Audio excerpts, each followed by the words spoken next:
Hey, what is up? This is 2 Point Stance. My name is Uriah, And I'm Julio. and we're going to talk about the Cleveland Browns today. How do we fix the Browns? Okay. 2020 is going to be an exciting year for them. They got a lot of weapons still on the roster. Okay. They got new coaches, new GMs. They're ready, don't you think? I mean, I was excited for them last year big time. You know what I mean? I think everybody was. Yeah, I think the everyone was expectations were a little too high. Mm-hmm. And we could say that Baker Mayfield regressed a little bit. Yeah. You know, I didn't like when he got pressure, he kept rolling right. I wish he kind of learned how to step up into the pocket a little bit. Obviously, you know, a lot of the comparisons that we had for Baker was when he came into the league was Drew Brees, right? Yeah, yeah. Like, a lot of people had Drew Brees comparisons. Maybe a little stronger arm, Mm-hmm. a little bit more mobile. Yeah. But we talk about Drew Brees, but Drew Brees obviously is a master in the pocket of stepping up, you know? Oh, for sure. And obviously, let's not compare offensive lines because Drew Brees' offensive line in New Orleans is so much better than Cleveland's. Day and And we're going to talk about fixing Cleveland's offensive line because they definitely need to do that. But yeah, as we say that, like, you know, I think Baker stepped back a little bit, but we'll go through a little what's going on in their, let's say, their cap space. Where do you think they should go in the first couple rounds of the draft? They're pending free agents, and then we'll see from there. Let's start off, I think, with what? The head coach, right? They made a big coaching change. And Yeah, they did. what do you think about them letting go of Freddie Kitchens after 1 year, and then now the hiring of Kevin Stefanski? He's an offensive-minded coach, you know, coming from Minnesota. He's a run-heavy guy. Look what he did with Dalvin Cook in that squad. Yeah, he had a good offensive lineman, but, you know, I think he did well with that offense. It took him to the playoffs, you know, and I think that's something he can do with Cleveland. You know, he can establish a really good run game with, you know, Nick Chubb, and hopefully if they re-sign, you know, Kareem Hunt to the roster, I think they'll be a run-heavy offense with a lot less throws coming from Baker Mayfield, because even though we like how he slings the ball and he can, you know, he has the arm strength to do it, but I think you just got to give him less pass attempts and just pound the rock, you know. That way the play action is nice and strong. You get your weapons, you know, Jarvis Landry, Odell Beckham, and Njoku. You get those weapons wide open, some big plays, and that'll be an exciting team to watch. So I really like that hire of Kevin, and I like what he brings to the table for sure. Just a few counterpoints in what you just said, what I'm thinking about. Like, number one, like, isn't the Kevin Stefanski hire very similar to the Freddie Kitchens? Right, like he has one good year as an offensive coordinator, right? Because remember, they had Joe DeFilippo there in 2018. Right. It didn't work out, obviously, right? They get rid of Joe DeFilippo. He goes to the Jaguars. Kevin Stefanski takes over, and then he takes over for the complete year this year. Freddie Kitchens, on the other hand, when he was offensive coordinator in 2018 of the Cleveland Browns, he was running the rock with Nick Chubb, right? Yeah. And that worked out really well. Mm-hmm. Obviously, Nick Chubb blew up his rookie year. We saw how talented he was. We saw how well the Browns finished the season, went on a little run. And so, you know, obviously Browns managers is like, all right, let's give Freddie Kitchens a shot. All of a sudden, Freddie Kitchens becomes the head coach, and now he doesn't know what to do with all these weapons. Right? They bring in Odell. They bring in Kareem Hunt. You know, they already had Jarvis. They already had Njoku. They already had Chubb. And then all of a sudden, like, he loses his way. Like, in other words, it's like too many toys to play with. Mm-hmm. And I think teams... One of the things that bother me, like, I think teams fall into that trap sometimes of, like, just having too many weapons. Does it look great on paper? Yes. Is it fun on Madden? Absolutely. Yep. You know what I mean? But, like, at the end of the day, like, when it's real life football, like, I can go and sit here and go through the best offenses in the league and tell you, like, yes, are they equipped with weapons? Yes. But do they have as many as the Browns? Right. Let's go Saints. Right? You got, obviously, Kamara and Michael Thomas. Kamara opens it up for Michael Thomas. Right? You got Jared Cook. Everybody else is complimentary role players. Right? Mm-hmm. Yes, we can go to the Chiefs and talking about, like, okay, you know, Tyreek Hill and Travis Kelce. But Damian Williams, is he a solid back? Absolutely. I think Damian Williams is a very solid back. Oh, for sure. But is he a McCaffrey? Is he a Kamara? No. Mm-hmm. And you see what I'm saying? And, like, all these players, they complement each other well. But you're not talking about where there's all pros, all stars at every position. Right. In the sense of, like, and Njoku has, you know, Pro Bowl, all pro potential. Obviously, Odell's that. Jarvis has that. You know what I mean? Chubb and Hunt have that. Is it too many weapons? Like, in other words, too many mouths to feed?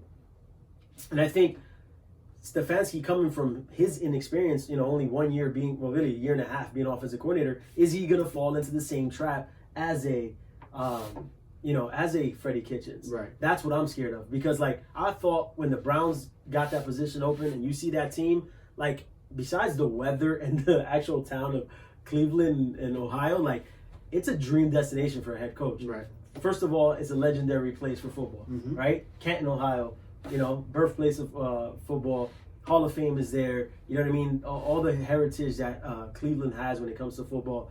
And then the talent on that team. You would think they can attract a big-time coach. Yeah. And they get Kevin Stefanski.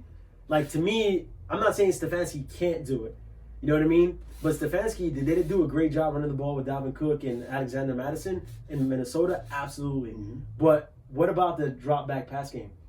Like when you're down by 2 touchdowns, you know what I mean? A couple possessions. Like, can you drop back and dial up plays that are going to get guys open? Now, yes, you can go ahead and make the case that Odell's going to get open and Njoku's going to get open, Jarvis Landry's going to get open. Absolutely. And then, like we're going to talk about now, do they have the offensive line to really exploit defenses with those weapons? That's where I think the problem comes in for me. And this year, you know what I mean? Because like besides that, I think Cleveland should have been one of the most fun teams to watch last year. I was, my NFL Game Pass, I got it from my Falcons. Secondly, I'm not gonna lie to you, was the Browns. Like I was like, dude, I'm gonna watch the Browns this year. Was not impressed. You know what I mean? And I'm not trying to knock them. I'm pretty sure there's a bunch of Cleveland fans that were super disappointed, and they're probably with me on that one. I'm not hating on the Browns. I'm rooting for the Browns. I really would like them to do well, but I think Cleveland fans know that. What they did there in the coaching hire was pretty unimpressive, as well as the GM hire. Not knocking Andrew Berry. Pretty sure he's a smart guy, analytics guy. But I thought they could have done better for sure. Oh yeah, of course. Well, look, it's the Cleveland Browns, man. You just got to keep getting guys until they work, right? Whether it's a quarterback or at this point it's a head coach. With the Freddie Kitchens, they immediately saw that he's not the guy to control that locker room, to really, Right, so I mean, like, is Stefanski that guy? Well, that's the Browns. Like, yo, let's get Stefanski and let's hope that this guy does. I mean, actually, can get them all together and gelling and really, focus and getting this. I mean, my first thought was McDaniels, right? Like, I mean, I don't know what Robert Kraft promised Josh McDaniels. Maybe like he's next in line when Belichick is out of there. So like I'm like, all right, maybe McDaniels is coming in. Right. So I was like really looking forward to that, because what McDaniels could do with those weapons, I was looking forward to it. What I'm saying is I think I'm not surprised that they went with somebody similar, and hopefully Stefanski does end up working, which is the cheap way out. Exactly. So we'll just wait and see. I mean, he's not horrible, and he's a great offensive coordinator. But was he great?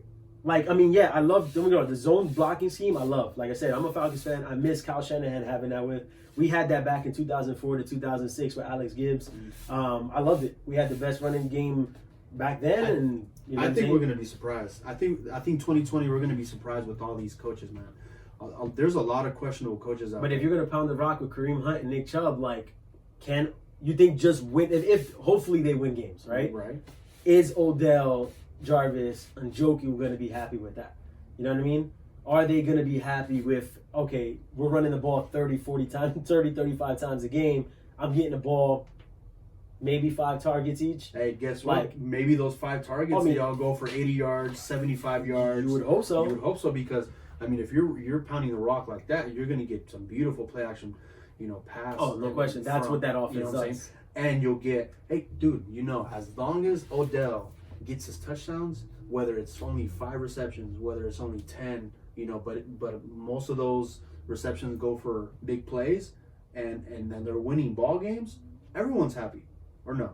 Yeah, I mean, I love Odell, so personally, I think he would be happy winning. Yes, and I think Jarvis Landry, he's more of a, I like him because he's not possession. He is possession, but what I'm saying is he's more of a complementary football. He's not really like, yo, I need the ball, give me the ball now, like a Odell. I think he's more like he'll buy into the system, and whatever they need him to do, he'll do, and he'll do good. As opposed to Odell, long as they're winning. As long as they're winning, of course, yeah. I mean, he does come out and lash out here and there. I think there was some shots fired on Freddie Kitchens from him I saw something online. It was like, he was saying like, oh, like, man, Freddie Kitchens five plays throughout the whole season. That's all we really ran, something like that. But he was just throwing high shots school offense. from right? high school offense. Yeah, just runs 5 same plays over and over again. But yeah, man, I think Stefanski is, we're gonna be surprised. I think 2020 is gonna be the year where we're gonna be surprised. Not just with him, a lot of the rookie coaches coming in. Look what happened in what should we call it for Green Bay? What's his name? Matt LaFleur. Matt LaFleur. Yes, he has the baddest man. What does Stephen A. call him? For me, I call him the baddest man on the planet. Well, now second to Patrick Mahomes. So yeah, but he does have a quarterback like that can make carry you, but everyone was surprised. No, when they signed him, everyone was like, "What are you guys doing? Why are you going to go for him? He's too young. He's not experienced." And hey, I personally like the hire. Not to get too much into the Packers, but you got to remember their defense stepped up big time too. They did a great job bringing in help, and Cleveland. Yeah, you're right. I mean, let's go. Cleveland has about $58 million of cap space projected now. Yeah. Not too many free agents. I still think they have a lot of rookie. They do have a lot of rookie contracts on that roster, so that's what helps. Absolutely, the Browns especially a lot. the number one, which is the quarterback under the rookie contract. Yeah. That helps Oh, tremendously, for sure. Yeah, so I think, man, they got a lot of money, man. $58 million. I mean, it's not crazy amounts of money like what the Cowboys have. Cowboys got like 73 mil or something like that. Yeah, but remember they had like 4, or actually they got like 20 free agents before big time free agents. Yeah. Like, they can't even afford to leave the building. Right. So I I think the Browns are in really good shape with 58 mil. A lot of rookie contracts. Nothing crazy. Obviously, they do got to straighten their O-line. I think O-line. I mean, we were talking about it before we started recording. They have to go O-line. And to be specific, tackles and right guard. Yeah, tackles for sure. I mean, name a couple tackles that are out there in free agency. Brian Beluga. I wanted him for my Chargers too. I mean, the top, 5-10, offensive tackles, Brian Beluga, Anthony Costanzo, left tackle. Costanzo, there's talks about him retiring. You think? Oh, really? Costanzo's talking about retiring. We don't know yet what's going to go Right. there. I know obviously the Colts want him back, that at least what we're hearing, but he's thinking about retiring. I don't know if the Andrew Luck effect came upon him. True. But he's actually talked about retiring, which will be a big blow not only to Indianapolis, but any other team that wanted to sign him in free agency. For sure. I mean, you got Jack Conklin. That would definitely show up your right side. Conklin, I don't think Conklin could play left. I don't think Beluga could play left. No. Like we talked about last time, like you said with the Chargers, also Darrell Williams will be available. Mm-hmm. Those are I would probably think they would go signing one of those guys and then draft the left tackle at 10 overall in the 2020 draft. That's what I would do. That makes sense. They just finished releasing Eric Kush, Demetrius Harris, Mhm. as well as TJ Carey. But their corner play, I mean, they got Greedy Williams, Denzel Ward. Obviously, you still got Myles Garrett. There has been talks that they're going to get rid of Olivier Vernon. So they're definitely going to need another complimentary defensive end to Myles Garrett, Mhm. who's obviously suspended for the last 6 games of last year for the helmet incident. Yeah. I love Garrett. I think he's, that's definitely out of character what he did to Rudolph. But, we're not going to get into that whole situation there and what we think Rudolph said to him and what Right. triggered that. But, I mean, Garrett has all-world talent. Like I said, one of the best pass rushers in the league.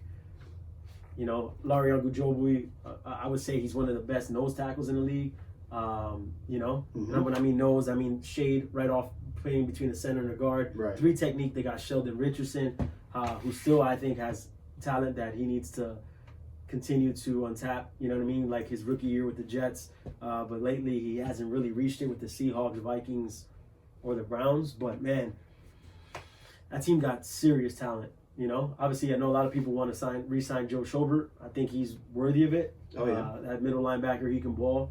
But, do they really want to pay him top-notch money, or do they want to go linebacker in the draft? I think if they're going to draft a tackle at 10, I think by the time they come back around in the second round, it's going to be really hard to see Kenneth Murray, Patrick Queen, or any of the top linebackers there. And obviously, Simmons is going to be gone. So at that point, could you really go, high linebacker in the second round. I right now off the top of my head, I can't think of a linebacker that I would want in the second No, round. me either. Those other three are definitely going first round. If one of them happens to drop to Cleveland in the second round, then yeah, I'm all for that.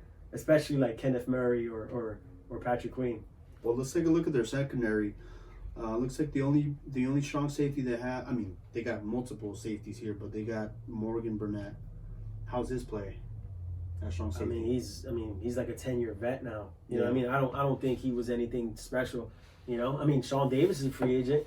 Anthony Harris is a free agent. yeah, Right? We got Carl Joseph is a free agent. Mm-hmm. We got a couple guys. You know, do they want to? You know, we got their new defensive coordinator, Joe Wood, which he was the secondary coach for the San Francisco 49ers. All You know his what? life, really. You know, he's seasoned secondaries coach for a lot of teams, and even in college. So, but I mean, is he gonna bring that cover 3, cover 1 scheme from San Fran, or has he got like a different? I don't know, 100% sure. We don't know yet. Right. Maybe he's a guy who has learned with all his different stops, and he's gonna bring in a little hybrid defense.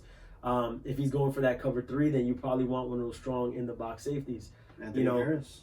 Well, he's a good Carl one Joseph, eye. I mean. Carl Joseph is yeah, he's in the more box. like in the box, exactly. Yeah, he has a lot of. I think he had like 9 tackles for loss, I believe, throughout his career, and like 3 He just had sacks. trouble staying healthy. It's Yeah. Carl Joseph's problem. But yeah, Yes. Carl Joseph can play, no Mhm. question. You know, is someone like Keanu Neal available from the Falcons? Reason I say that is because he's on his 5th-year tender, fully guaranteed contract, but coming off 2 years shortened by injuries. Does Atlanta want to take another chance in paying that fully guaranteed contract to a guy who we don't know if he's going to be on the field? Right. You know, especially with Atlanta's cap trouble. Look, I'm a Falcons fan, so I love Keanu Neal. I mean, he's one of my favorite players. Yeah, he balls. But you know, I'm nervous. You know what I mean? Like, can the Browns pry him away? You know what I mean? With some kind of offer. You know, like if they want to run that cover 3 defense, because definitely Keanu Neal is one of those box safeties, no question. In the Cam Chancellor mode. And So- they still have Sheldon at nose tackle, No, defensive tackle, Mhm. defensive tackle. So they don't got to do much, man. I think just bolster the secondary. That's what I'm saying. A With little that bit. money, with that 58.3 plus the draft, I mean, They're in great what shape. scares me is that they have the analytics front office now. True. I'm not saying anything wrong against analytics. Obviously, you could do a lot with numbers. I'm a math guy. I love numbers. But there is something for the feel of it. You know what I mean? Mhm. Like, you know, they did a great job bringing in all those extra picks that when John Dorsey came in, he knocked out of the park. You know, Mhm. John Dorsey did a great job with the picks that, you know, Sasha and the previous regime got him. But, Mhm. you know, are they going to do, you know, same thing now? You know, are they going to go too much on the analytics side, or are they going to have that nice little balance of analytics plus, you know what I mean, like a feel for the kids that they're bringing into Cleveland? You know, obviously, if you're talking about Cleveland, like, you got to love football because the city itself, I'm not saying it's a crappy one, Mhm. but it's not Florida, you know what I mean? It's not California, it's Right. not, you know what I mean? Right. So I think that's where the guys you bring in there got to just be football guys. Oh, For sure, you know, and so interviews in the combine would be a big, and you know, just interviews with the kids. Period would be a big one. When's the combine? A couple weeks? Actually, this weekend. This weekend, right? The 24th through the 29th. Mhm. Excuse me, the 1st, March 1st. Which would be interesting because it's going Yeah. prime time for the first time. Really? It's going prime time, yeah, 4 p.m. to 11. ESPN or what? Or same NFL Network, yeah, NFL Network? NFL Network, yeah. But that's gonna be interesting, you know. It's also 16 new drills for the combine. Really? Yeah, 16 new drills they're bringing I in. gotta look into that. So you know that's another conversation we could have maybe at the end of this after we're done with the Browns. But yeah, I mean Kareem Hunt, restricted free agent, like we talked about. Obviously, you can give him a first round tender, which means like we talked about last time, that's about $4 to $5 million contract for this year. Mhm. Is he worth that? I would take that for 1 year, absolutely. And if someone else wants to come and take him away, they got to give him a first round pick. Yeah. So I would put a first round tender on him, especially with a 58.3 in cap space. Bro, that 1-2 question. punch would be nasty, bro. Oh, of course. Nick Chubb, Kareem Hunt. Like you said, I mean, why would you at that point? Why would you pass? I mean, I know you got Odell, but like, you know what I'm saying? Like, I would run till like the wheels fell off and then play action over the top. Wide You know? open Odell or Jarvis. It's too many weapons. It's too many. Just Well, make but like it we talked easier. about, another thing we forgot: Jarvis Landry's injury. You know, he did Yeah. get surgery. He's going to be out for the next 6 to 8 months. 6 to 8 months. 6 to 8 months puts us end of August, end of October, if he takes the full 8 months. Yeah. You know, so, you know, maybe they're going to miss him for the beginning of the year. Which is, I mean, honestly, I don't think they'll miss a beat. Really. Well, remember, Rashard Higgins is a free agent as well. Okay. Yeah. You know, unless Higgins see, hey, I got the number 3 on role on lock, and I can probably move up to the number 2 until Landry comes back. Does Higgins want to do that? That makes sense. Because obviously playing the opposite of Odell, you gonna get single coverage. Oh, for so sure. you got to go out there and eat. You know what I mean? For sure. And that just builds his Draft, stock. yeah. I mean, you could bet on himself for a year. Right. Take a 1 year, you know, whatever, $5-6 million a year if he's, you know, something like that, and bet on himself and hopefully get a bigger contract next year if he wants to go that route. Yeah, the Browns You know? definitely need to go fast on defense too, especially with Lamar Jackson and the Ravens controlling the AFC North. You know, you're gonna have to bring some ballers, you know, to stop that guy. If not, he's gonna keep on. I know. I mean, that's why for me, like, it puts you such in a conundrum of like. Because look, I mean, I doubt he falls, but imagine, let's say Simmons is there at 10, with like Tristan Wirfs from Iowa, right? Like, what do you do there? Like, because you got to think, like, Isaiah Simmons is special. He's not. He's Like, nice, I'm bro. talking about he's special. Like, this guy is the kind of kid that you could put to spy Lamar, and he can hunt him down. Oh yeah. You know what I mean? Like, sure. and that's like, is that the kind of guy you want to go with and really pass on a tackle? But like, Oh, and hey, maybe use this money to go get the tackles that you need. You know. I mean, you could get a right tackle, but are you going to get a left tackle? Like you said, if Casazzo's available, doesn't retire, and wants to leave Indianapolis for whatever reason, okay, you bring in 2 tackles, then you could go best player available in the draft. Right. Obviously, that'll put you in prime position. You know, and we're doing this podcast a little early. Obviously, it's February 23rd. We still got 2 months more months to the draft. We still got another month to free agency. Can't wait, dude. I'm Was it super March, what, excited. 4th? Well, 18th officially, 18th? 16th is the legal tampering period starts. Yeah, so we're still about 3 weeks away from that. I might take the day off. I'm just, I know I thought about that too, just to stay home and just take in all the news. I did think about that. You got the coronavirus. Yeah, exactly. I don't want to spread it to anybody. But yeah, for sure. Like, Hey man, they're in great shape. I can't wait to see them next year. And wow, I mean, 1-2 punch, Kareem and Nick Chubb. I think that's going to be the difference. I think that's going to be the new offense.